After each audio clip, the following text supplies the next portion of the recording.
Les puffs pourraient bientôt être interdites. Je te raconte pourquoi, mais surtout je t'explique les nouvelles stratégies marketing que les industriels utilisent pour t'en vendre un max. D'ailleurs, avant d'entrer dans le vif du sujet, dis-moi en commentaire si t'as déjà eu l'impression de te faire influencer en tirant sur une puff.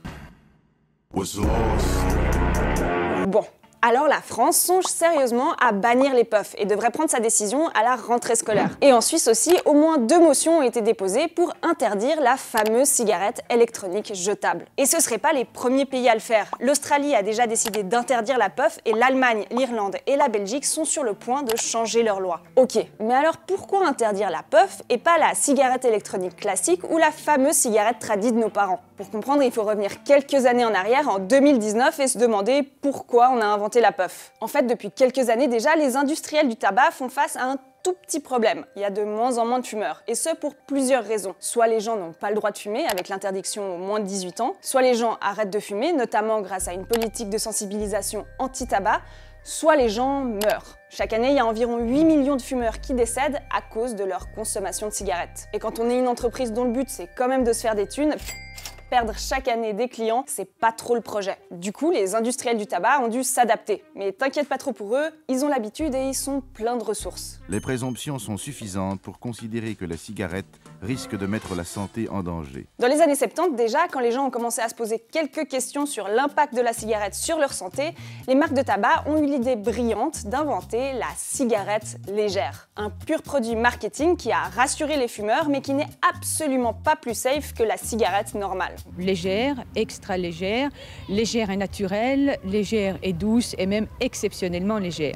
Le but de ces slogans, c'est de vous inciter à continuer à fumer sans avoir peur pour votre santé. Cette fois-ci, les industriels du tabac ont un tout petit peu changé de stratégie en misant sur un nouveau public de non-fumeurs, grâce à la puff. Contrairement à la cigarette électronique classique, qui est souvent présentée comme une alternative aux cigarettes, voire comme un moyen thérapeutique pour aider les fumeurs à se débarrasser de leur addiction, les puffs sont une sorte de nouvelle porte d'entrée vers le tabagisme. Elles sont faciles d'utilisation, ludiques, et malgré le fait qu'elles soient légalement interdites aux mineurs, elles sont clairement conçues pour attirer une nouvelle génération de consommateurs. Il y a qu'à voir comment elles sont designées. Elles ressemblent plus à des bonbons qu'à des cigarettes, avec des arômes sucrés, genre barbe à papa ou licorne à la fraise, mais elles peuvent aussi contenir de la nicotine, parfois jusqu'à 5%.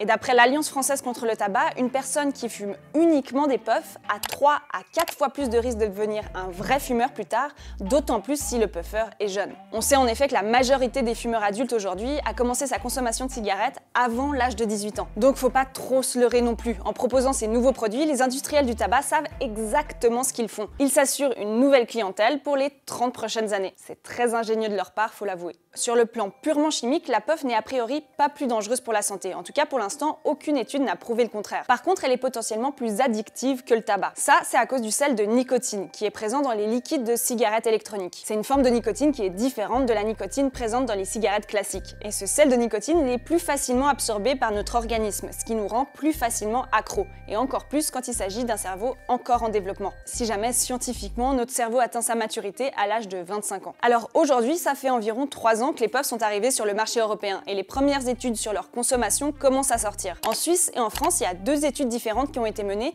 et qui présentent à peu près les mêmes résultats. En Suisse, 12% des 14-25 ans consomment fréquemment des puffs, c'est-à-dire plus de 10 fois par mois. Et 60% de ceux qui en fument fréquemment fument aussi des cigarettes classiques. L'étude française, elle, révèle que 28% des ados qui utilisent des puffs ont commencé leur consommation de nicotine avec ce produit. Et 17% d'entre eux se sont ensuite tournés vers d'autres produits avec de la nicotine ou du tabac. Alors pourquoi ça marche aussi bien? Parce que c'est ludique, facile d'utilisation et pas cher. Oui, mais pas seulement. En fait, ça va plus loin que le simple objet. Ce dont on est moins conscient, c'est que les industriels du tabac ont développé toute une stratégie marketing un petit peu obscure. En fait, ils font tout simplement appel à des influenceurs sur TikTok ou Insta qui font la promotion des puffs ou d'autres produits dérivés du tabac d'ailleurs.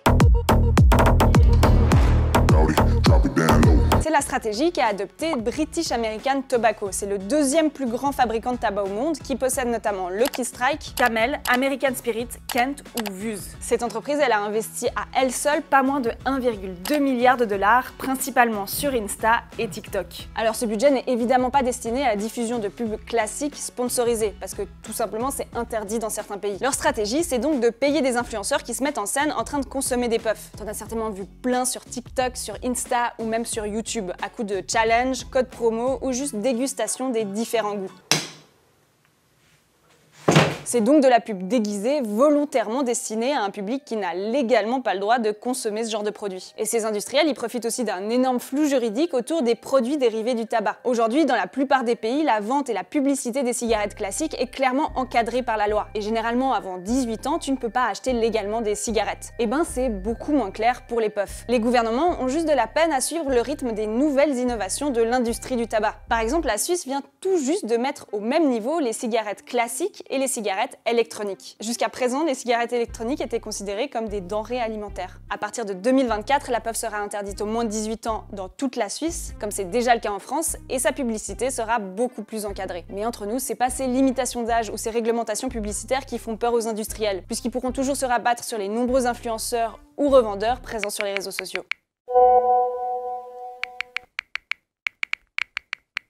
Et la puff n'empoisonne pas seulement nos poumons, mais aussi notre environnement. Déjà, son concept, c'est d'être jetable. Franchement, qui en 2023 crée encore des produits jetables alors que tu peux t'acheter une cigarette électronique classique et le remplir avec le goût que tu veux? En plus, elle est composée de plastique difficile à recycler. Mais surtout, elle fonctionne grâce à une batterie en lithium. C'est un métal dont l'extraction nécessite d'énormes quantités d'eau. Rien qu'en 2022, 90 tonnes de lithium ont été utilisées juste pour les puffs. Avec ça, on aurait pu par exemple construire 11 000 voitures électriques. Voilà, c'est pour toutes ces raisons, l'impact écologique, l'attrait des jeunes et l'impact sur notre santé, que de plus en plus de gouvernements commencent à flipper et songent sérieusement à interdire la puff. Alors est-ce que ça signera pour autant la fin de la cigarette électronique jetable? Pas sûr. Je pense qu'on peut compter sur les industriels du tabac pour nous trouver une nouvelle super idée bien addictive. Alors je sais pas si toi t'es un fumeur de puff ou de cigarettes, est-ce que tu penses que c'est une bonne chose qu'elles soient interdites ou au contraire ça t'inquiète un peu? Dis-le moi en commentaire et dis-moi aussi s'il y a d'autres sujets d'actu que t'aimerais qu'on aborde ensemble.